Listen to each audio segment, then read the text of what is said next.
जलते घर को देखने वाले फूस का छप्पर आपका है। जलते घर को देखने वाले फूस का छप्पर आपका है और आग के पीछे तेज हवा आगे मुकद्दर आपका है। जी हाँ, इन शब्द और संवादों के साथ संध्या वंदन करते हुए आज की कक्षा को आगाज करता हूं और आज मैं आपको रिक्वेस्ट के बारे में बताऊंगा। जी हाँ, आप मॉडल्स पढ़ रहे हैं, सही बात है, मॉडल्स चल रहा है और इसमें आप कुड के बारे में जानेंगे, उड के बारे में जानेंगे, कैन के बारे में जानेंगे इसमें, ठीक है, और वोंट के बारे में जानेंगे। तो देखिए, सबसे पहले हम उड के बारे में जानेंगे। रिक्वेस्ट के बारे में लिखते हैं। रिक्वेस्ट के बारे में जैसे ही हम जानेंगे तो हमारे पास जो कुछ पॉइंट्स आते हैं उसको देखेंगे हम किस प्रकार से। उड लिखेंगे पहले। उड सबसे ज्यादा पोलाइट होता है ये। जैसे लिख दिया गया sentence, would you open the window please. Would you open the window, इसको कैसे बोलेंगे? Would you open the window please, है ना। हमारा जो पोलाइट एटीट्यूड होता है ना, बिहेवियर जो होता है ना, उसमें उड हमें ज्यादा सपोर्ट करता है। तो इस प्रकार से उड के बारे में हम लोग जाने। उसके बाद जैसे ही हम जाते हैं किसके बारे में जानने के लिए, यहाँ वोंट के बारे में जानते हैं। देखो, वोंट के बारे में जब हम जानेंगे तो क्या जानेंगे आप देखिए, इसमें वोंट के बारे में जानेंगे तो मिलेगा क्या? Won't you have something to drink. यहां ड्रिंक लिख दीजिए, इट लिख दीजिए, whatever you like, question mark दे दो। Want you have something to drink. इस प्रकार का संवाद में क्या आता है? क्या आपके लिए, आपके पास कुछ पीने के लिए नहीं होगा? इस प्रकार की संवाद यहां आती है। और यहां पे क्या आता था? Would you open the window please. कृपया क्या आप दरवाजा खोलेंगे या खिड़की खोलेंगे? अगर यहाँ पे विंडो डोर रहता तो दरवाजा हो जाता, विंडो है तो खिड़की हो जाएगा, है ना।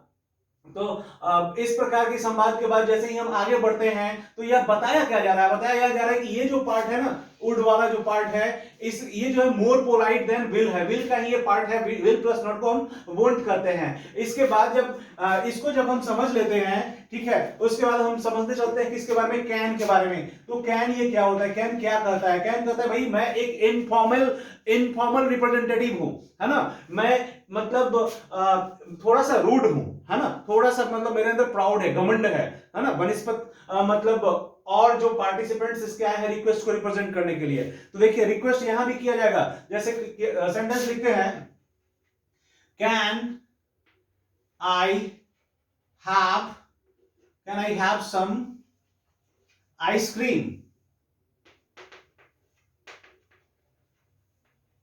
Can I have some ice cream. अब देखिए इस सेंटेंस में क्या है? Can I have some ice cream, that means to say क्या मुझे थोड़ी आइसक्रीम मिल सकती है? इस प्रकार का संवाद हमें यहां पे मिला जानने को, ठीक है ना। Can I have some ice cream. अब अगला पड़ाव जो होता है उसमें हमें जानना है कुड के बारे में। कुड जो है ये भी मोर पोलाइट है, ज्यादा पोलाइट यह भी है कुड, लेकिन इसमें हम क्या जानेंगे? इसमें सर्टेनिटी नहीं होती है, अनसर्टेन सिचुएशन को रिप्रेजेंट किया जाता है। जैसे यहां पे एक बालक है, वो बोलते हैं क्या? मदर कुड यू, COULD है, could you buy some, could you buy a toy, toy लिख देते हैं, could you buy a toy for me please. Could you buy a toy for me please. अब देखिए यहां पे mother could you buy a toy for me please. Mother could you buy a toy for me please. इस प्रकार की जो संवाद आती है, इसमें अब मां के ऊपर डिपेंड करता है कि वो उस खिलौने को उस बच्चे के लिए उपयुक्त तो समझती है या नहीं समझती है। उसके आधार पे ही वो निर्णय लेंगी। तो यहाँ सर्टेन नहीं, अनसर्टेन सिचुएशन है। पोलाइट रिक्वेस्ट तो है लेकिन अनसर्टेन सिचुएशन है उस रिक्वेस्ट को फुलफिल होने का। तो इस प्रकार के संवाद के साथ आज की कक्षा को मैं यहाँ पे विराम देता हूं। अगली कक्षा में पुनः अगले क्लास को लेकर के आऊंगा। Have a good day, bye bye.